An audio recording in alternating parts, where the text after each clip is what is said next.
سلام، مساء الخير عليكم. ان شاء الله كامل تكونوا بخير وبصحه جيده. اليوم جبت لكم وصفه جديده، وصفه تاع الصابلي كندر بوينو مقرمش وبزاف بزاف بنين. شوفوا من داخل كيفاش يجي. دايما تقولوا لي في الفيديو قسمنا الحبه نشوفوها من داخل، بصح انا في الروتينات ما نقدرش نقسم لكم الحبه تاع المون، نخدمهم قد جامي زيت حبه، ولكن زيتها ناكلها وننسى ما نقسمهاش. المهم هو الوصفه تاع الصابلي تاعنا. الصابلي تاعي يعني وصفه واحده ما نبدلهاش خلاص. 150 غرام تاع الزبده، صفار بيضاء وبيضه كامله، ملعقه تاع فانيليا، كميه تاع الجوز مرحي، و2 ملاعق تاع سكر رطب. نحطو الاخر تاعنا الزبده. هذه الكميه تاع الزبده اللي تخدم لنا 20 حبه، ونحطو عليها الجوز راح يمد ذوق ما شاء الله. انا دائما ندخلو في لي صابلي تاعي هو والنوازات برك ما نكثرش منه، خاطر كي يكون بزاف سما يمد ذوق ماشي شباب بانت لي انا. نزيد سكر طب ونخلطهم بالباطور، ونلم العجينه تاعي حتى تولي لي عجينه متماسكه. تبعوا معايا الفيديو، راح نقول لكم السعر في الاخير.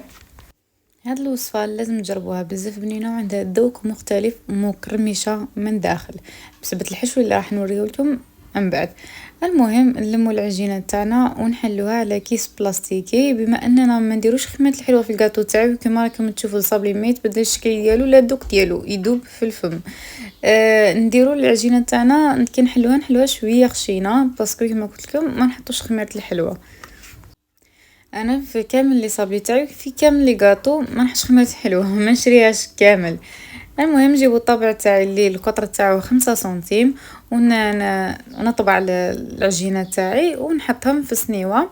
والثانيه هذه الطبقه الاولى، الثانيه كما راكم تشوفوا ما عرفتش نشرح.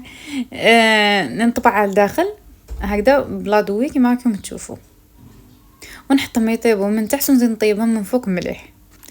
وشوفوا لي صابلي تاعي كيفاش يذوب في اليد بعد ما يطيب.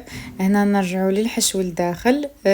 واش نحتاج هذا الصابلي تاعنا بعد ما طاب يبرد، ومن بعد نولي ندير الحشو تاعي اللي هو كيله تاع جوز مرحي، كيله تاع بسكوي مرحي، ونص كيله تاع قطايف محمصين ومرحيين.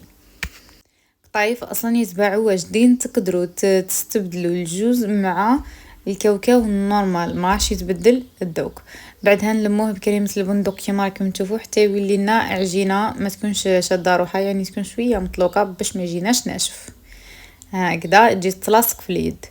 بعدها كيف نحطوها فوق كيس بلاستيكي ونحلوها هكذا، نحلوها بين زوج اكياس بلاستيكيه باش ما تلاصقناش. بعدها نجيبو الطابع اللي نكونو نفسه اللي درنا به الصابلي 5 سنتيم هكذا، وندير بالطريقه هذه نحطه فوق الصابلي. بعدها نزيد نتقبو في الوسط بلا ضوي كما راكم تشوفوا باش ما يجيناش الصابلي تاعنا ناشف، خاطر هذا الحشو يكون ما ديروش في الوسط هكذا راح يجي لكم ناشف. انا نحب الصابلي يكون مشمخ من داخل هكذا.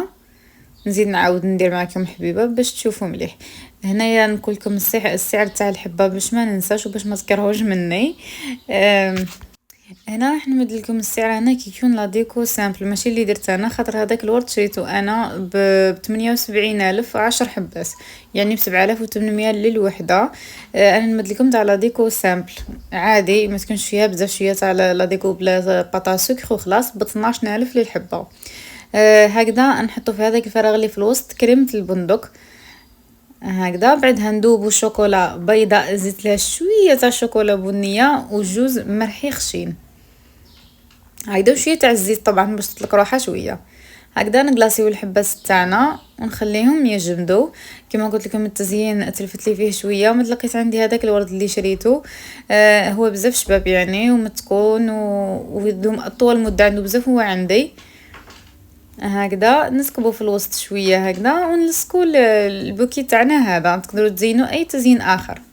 هذا هو الكاطو تاعنا، وصفه بزاف بزاف سهله بنينه ومشمخه من داخل. ان شاء الله تعجبكم وان شاء الله تجربوها في هذا العيد ان شاء الله.